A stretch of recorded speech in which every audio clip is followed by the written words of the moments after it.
All right, Suzanne Allee is an inspirational keynote speaker who has been delivering talks focused on dispelling the myths about people with disabilities. She is living with blindness, but no longer is going to remain invisible. Her mission is to educate, inspire, and give hope to those currently living with blindness or any disabilities. Suzanne's life work is focused on ensuring that everyone understands that life can change unexpectedly, and one could become disabled at any time. She knows that life comes in all shapes and sizes and knows no boundaries except the ones we place upon ourselves. Suzanne recognizes that fear is a major reason why the world is hesitant to acknowledge, discuss, and often misjudge those with disabilities. She has experienced these prejudices firsthand. People living with blindness must deal with an unemployment rate of approximately 75% due to misconceptions and stereotypes about the blind. Through her inspirational talks, Suzanne aims to educate, inspire, and give hope to those living with disabilities. She is a powerful voice advocating greater understanding and inclusion. Today, we are only as blind as we want to be. The title is I Thrive.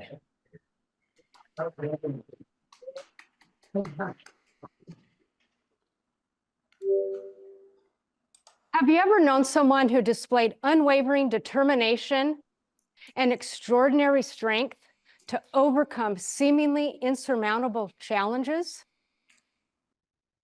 I knew a young girl named Katie. When she was just 6 weeks old, she was diagnosed with hydrocephalus. This is a neurological condition which causes cerebral spinal fluid, CSF, to build up in the head. As a result, she is totally blind in her right eye and had usable sight in her left eye. After undergoing a CT scan, her parents were given a bleak prognosis. Katie would be blind, deaf, and mentally retarded. Surgery was the only option. A shunt was placed immediately. A shunt placement involves shaving a part of the back of the head, making an incision, drilling a hole in the ventricle of the brain, and placing a small catheter. Another small incision is made behind the ear where another catheter is placed. This catheter runs down the neck area into the stomach. A valve is placed under the skin in the back of the head, and the valve connects the two catheters. When the intracranial pressure rises, the valve opens up, the cerebral spinal fluid goes down the shunt tubing or catheter and absorbs into the stomach. Katie had 2 more surgeries at 2 and 5 to lengthen the tubing because of growth. When a child grows, when the tubing gets too short, it increases the intracranial pressure and headaches begin. So they have to lengthen the tubing. For 5 years, Katie was like any other little girl. She loved to run and play hopscotch and skip and jump rope and everything that all her friends loved to do. She was very active in kickball and soccer.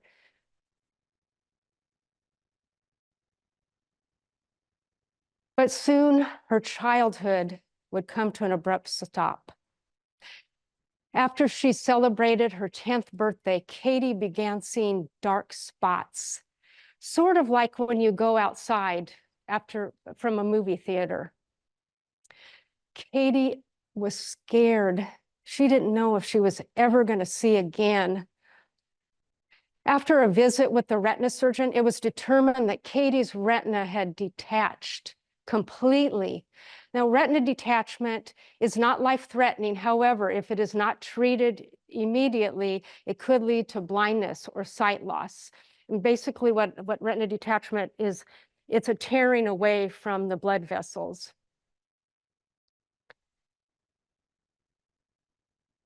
Katie had to wear a patch over her eye. And also during the surgery, it was also determined that she had cataracts on the lens of her eye, if you can imagine that. And the lens of her eye had to be removed. If you don't know that the lens of your eye, it kind of acts as a camera lens, and it helps to bring the light out of your eye. So having that removed, Katie was no longer able to see at night. She was no longer able to engage in those physical activities because she was told that if she hit her head or something happened, the lights would be out and they wouldn't be able to get her sight back. She would be totally blind. This devastated Katie tremendously because she was so active. She was so used to playing with her friends.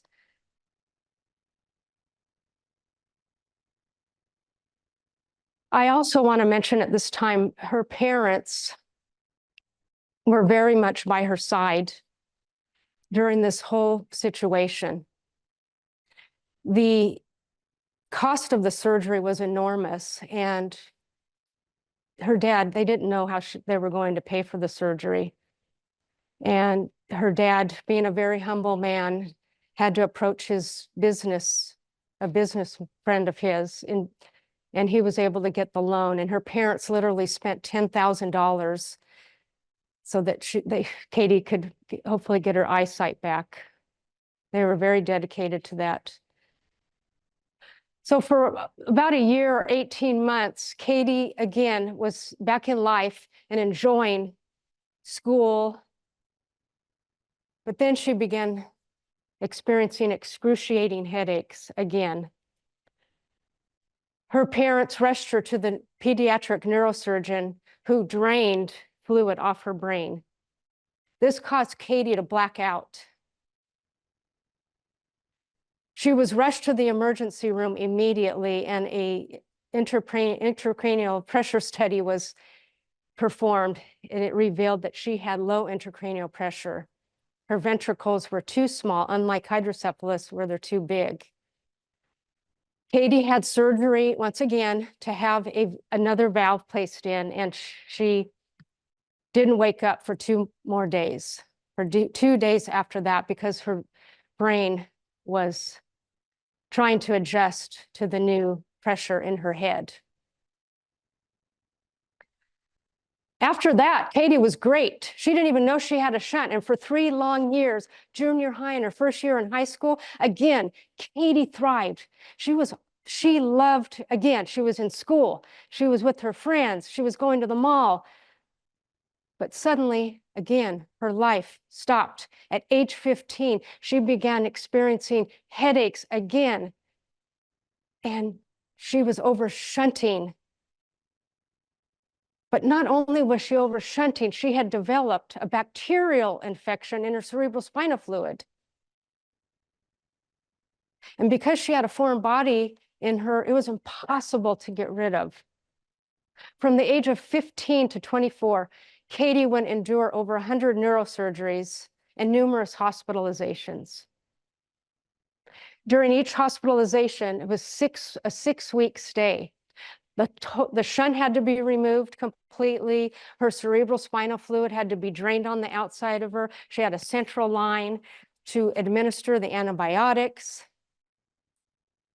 She was in a private room because she had an infectious disease, so she was alone a lot. And it got very lonely for Katie. She didn't have much contact with the outside world other than her family and some very close friends came to see her. She lost a lot of friends because they didn't want to be around somebody who was enduring all these medical challenges. A highlight of Katie's stays was that she was able to bring in her rocking chair from home, her TV, her 19-inch Emerson TV. Her mom had a big bowl of candy in the room for the doctors to munch on and the nurses to eat. She tried to make the best of each stay. Her parents came to visit her. Her dad came in the morning before work, and her mom came in the late afternoon after work. And one day, one of her nurses said, "I'm so sorry your parents are divorced." And Katie was confused.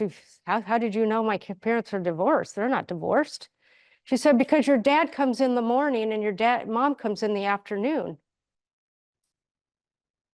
But the nurse didn't realize that they had to work in order to have the medical insurance to pay for the surgeries and lengthy hospitalizations. One hospitalization, Katie was all packed, all ready to go home. She had been there for 6 weeks, and her nurse looked at the back of her head and saw that an incision had reopened.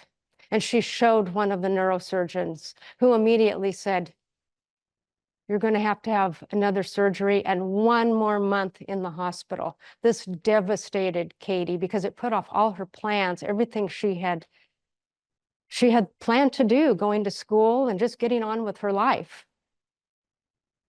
Eventually, Katie qualified for a cutting-edge surgery known as the endoscopic third ventriculostomy. So try saying that one after a couple of glasses of wine. This is a surgery which involves cauterizing a hole in the third ventricle of the brain, hence third ventriculostomy. Katie was no longer shunt dependent because now the fluid was being absorbed in the brain like yours is and other people.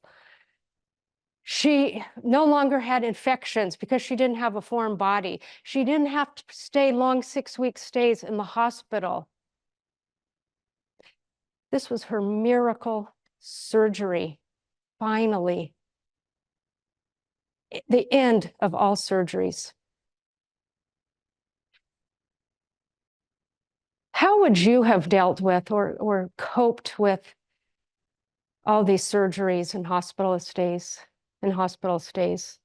How would you have reacted? What would you have done? Not being able to be around friends and,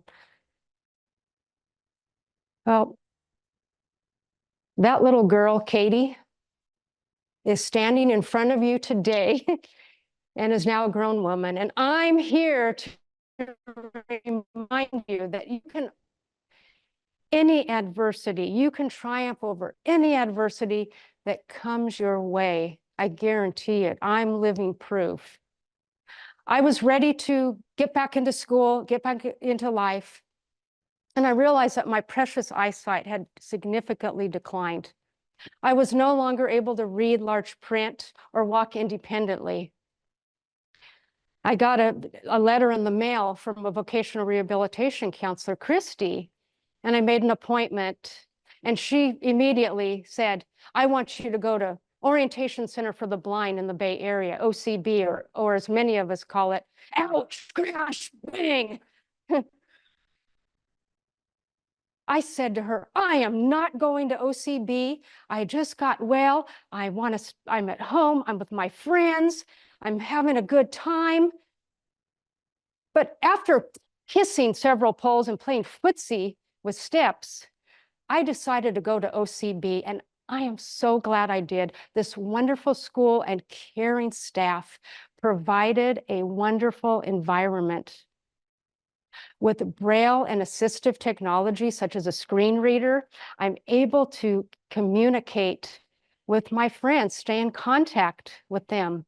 I can read again using Braille, assistive tech, my screen reader, email, and surf the web. You learn to walk with your head held high with a white cane, and make sure you don't run into the poles that might be in your way. You got to use proper cane technique. But most importantly, I learned self-advocacy. I learned how to advocate for myself, which is very important. And a couple of ways that I like to self-advocate is, number one, I'd like to share is to don't be shy.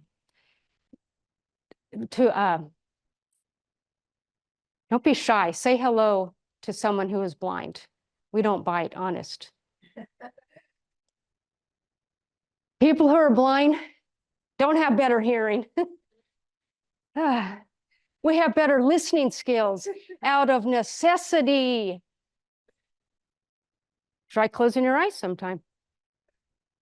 And if you see a person who is blind who may need assistance, ask first. It's jarring to have anyone pulling and prodding them, especially when you can't see. I was never alone, and you're not alone either. There are many caring people in the world who are willing and able to walk alongside you through your journey. As a person who is legally blind, I believe 3 of the most important skills to acquire are self-advocacy, orientation and mobility skills, and maintaining a strong support system.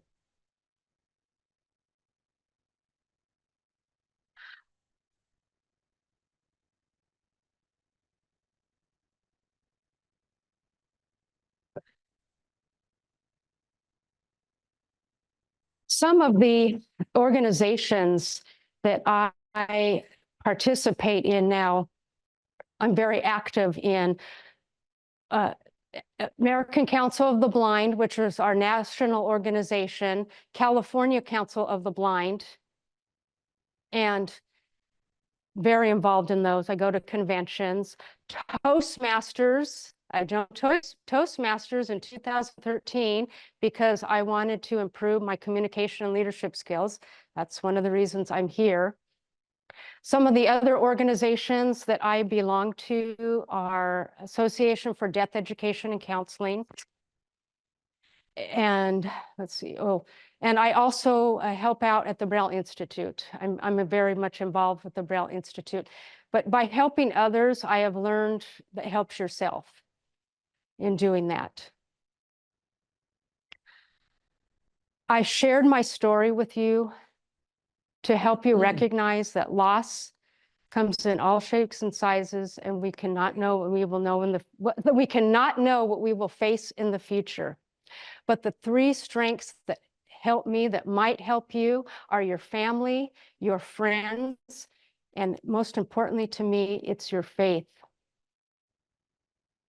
When it comes to family, lean on them. When it comes to your friends, those are your confidants. And when it comes to your faith, those are your beliefs.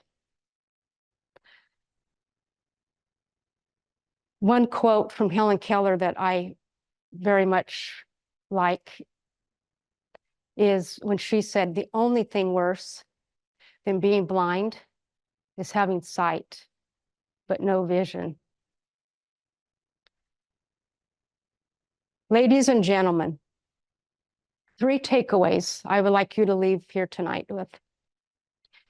As a person who is legally blind, I believe 3 of the most important skills to acquire are self-advocacy, orientation and mobility skills, and maintaining a strong support system. I cannot stress enough the importance of advocating for ourselves. We are the keys to coexisting in both the sighted and non-sighted world. And that's a more fulfilling life. I guarantee it, Mr. Toastmaster.